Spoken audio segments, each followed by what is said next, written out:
This is gonna sting. Fair warning. I have taken blade wounds in 4 separate engagements. I survived a Keth siege without medical support for 11 days. So that's a yes on the fair warning. Good to know. Sergeant Ryland Doss of the Coalition Ground Corps had been in the Sector 9 transit station when the attack hit, which put him in exactly the wrong place at exactly the wrong time, and, as it turned out, exactly the right place for one specific person. The attack was a Vorkan strike team, 12 operatives, moving through the station with the precise efficiency of people who had been briefed, funded, and given a very specific objective. The objective was not the station itself. The station was incidental. The objective was the individual who had arrived on the previous transport and who was, by the Vorkan Dominion's operational assessment, the single most tactically significant alien in the current coalition alignment. A fact that the individual herself had apparently been told about and had responded to by rerouting her transit through Sector 9 under a different identity because she found the security arrangements that typically accompanied her status considerably more inconvenient than the alternative. Ryland did not know any of this when he rounded the corner in the station's upper access corridor and found her. He found her because the Vorkan strike team had found her first, and the evidence of that encounter was distributed across approximately 40 meters of corridor in a manner that suggested the encounter had been significantly more expensive for the strike team than they had planned. 8 of the 12 were no longer operationally relevant. The remaining 4 had apparently made a tactical reassessment and withdrawn, which was reasonable given the evidence, but the withdrawal had not been before one of them had managed a hit that had caught her in the right thigh at close range. She was seated against the corridor wall with the upright posture of someone who has decided that the floor is an acceptable position and has maintained their dignity about it. Her battle armor scored in multiple places from the engagement, her platinum warrior braids partially loose from the violence of the fight, and a wound on her right thigh that Ryland's combat medic cross-training immediately classified as serious but manageable with correct intervention. She had her hand on a secondary blade and was watching the corridor when he rounded the corner. He stopped, raised both hands to show his palms. "Coalition," he said. "Ground Corps. I'm not a threat." She assessed him with the amber gold eyes of someone whose assessment methodology had been refined across 17 documented combat campaigns, and apparently arrived at a conclusion, because the blade hand relaxed by approximately 15%, which was not, Ryland noted, the same as relaxing. "The wound needs treatment," he said, nodding at her leg. "I have a field kit. May I?" Another assessment. Shorter this time. "Proceed," she said, in the tone of someone granting permission rather than accepting help, a distinction that seemed important to her and that Ryland had no particular interest in arguing with.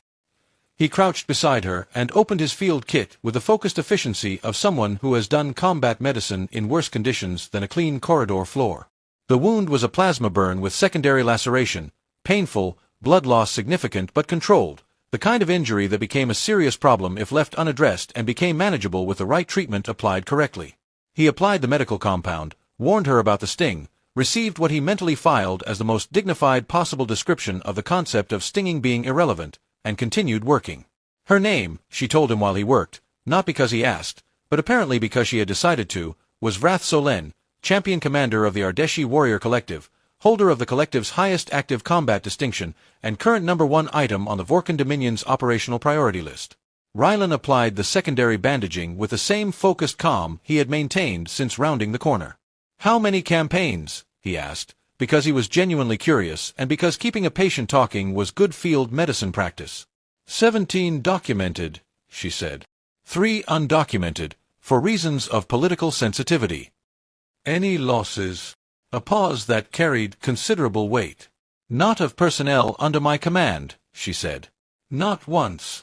Ryland looked up at her briefly. The amber gold eyes held the specific quality of someone for whom that record was not a boast but a responsibility, a thing they had carried for a long time. "That's remarkable," he said, and meant it with the simple honest directness of someone who doesn't qualify genuine admiration. Something shifted in her expression. Not softening exactly. More the specific adjustment of someone whose experience of being assessed has not, historically, included this particular frequency. The 4 remaining Vorkan operatives made their second attempt at the 12-minute mark, which Ryland's field assessment had predicted as probable based on the withdrawal pattern. Enough time to regroup, not enough time to get reinforcements. He heard them coming and stood, moving to a position that placed him between the corridor approach and Vrath. "You don't have to," she began. "You can't put weight on that leg yet," he said. "Compound needs 4 more minutes to bond." "Just 4 minutes." The 4 minutes were, as it turned out, not as difficult as they might have been, because at the 3-minute mark the Coalition Rapid Response Team that Rylan had calmed while applying the medical compound arrived from the far end of the corridor and resolved the situation with the efficiency of people who had been briefed on the objective's identity and were highly motivated to succeed. Vrath stood at the 4-minute mark, testing the leg with the careful professional assessment of someone evaluating a repaired tool. The compound had bonded correctly. The weight bearing was functional. She looked at Rylan, who was talking to the Rapid Response Team leader and gesturing at the corridor evidence with the matter-of-fact energy of someone filing a post-incident briefing. When the team leader moved to speak with his personnel, Rylan turned back to find her still there, which surprised him, because his assessment of the situation had suggested she would move to secure transport as soon as mobility was restored. "You stayed between me and the corridor," she said. The way she said it carried the specific quality of someone for whom this act has a precise tactical meaning and a precise personal one, and she was currently working out which one she intended to address. 4 minutes, he said simply. "You needed 4 minutes. You are a sergeant," she said. "Coalition Ground Corps. You are not assigned to my security detail.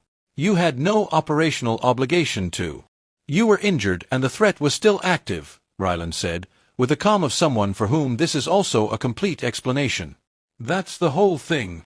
Vrath Solen, Champion Commander, 17 documented campaigns, 0 personnel losses, looked at a coalition sergeant in dusty olive-green tactical gear who had applied field medicine to her wound without asking about her title, stood between her and a threat without being asked, and described both actions as simply the whole thing. Her bioluminescent arm markings were doing something she was aware of and was choosing not to address directly. Brightening at the contact points where he had touched her arm to check the bandaging, the involuntary biological response of an Ardeshi warrior system to someone it had classified, without her input, as safe. "Your calm frequency," she said. "I want it." Rylan blinked. "My calm frequency." "The collective's next operational rotation begins in 6 weeks," she said, with the precise directness of someone who has decided on a thing. "I require a Coalition Ground Corps liaison with field medicine qualifications and demonstrated threat response capability." The amber gold eyes held something that was simultaneously completely professional and entirely personal. "You have been assessed. You qualify." Rylan looked at her for a moment, the galaxy's greatest warrior, bandaging on her leg, warrior braids partially loose, offering him a position with the specific energy of someone who is aware that they are doing 2 things at once and is not going to clarify which one they consider more important. 6 weeks, he said. 6 weeks, she confirmed. He gave her his calm frequency. She stored it with the focused precision of someone who intends to use it. When the Rapid Response Team completed their sweep and the corridor filled with the ordinary noise of post-incident activity, Vrath walked, steadily, correctly, the compound having done its work, toward the secured transport that her new security detail was falling over each other to provide. At the corridor junction she paused and looked back at him once, the amber gold eyes carrying the specific expression of someone who has added something to a list they intend to return to. Rylan watched her go, then looked down at his field kit, then looked back up at the junction she had turned through. His team leader appeared at his shoulder. "Was that?" "Yes," Rylan said. "Did she just?" "Yes," Rylan said. "And you gave her your?" "Yes," Rylan said.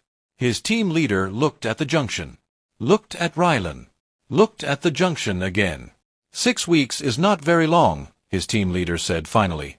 "No," Rylan said. "It isn't." 6 weeks later, Sergeant Rylan Doss reported to the Ardeshi flagship precisely on time. The official record stated that he had been assigned as Coalition Liaison and Senior Field Medic to the Warrior Collective. Those records were accurate. They simply weren't complete. Long before either of them admitted what had begun in a quiet transit station corridor, trust had already made its decision. One warrior had learned that strength sometimes arrived carrying a medical kit instead of a weapon. One soldier had learned that legends could bleed, laugh, and ask for a calm frequency. The galaxy would remember Champion Commander Vrath Solen for the battles she won. Rylan Doss would remember her for 4 quiet minutes in a station corridor. Because history is often changed by heroes, but lives are changed by the ordinary kindness that heroes never forget.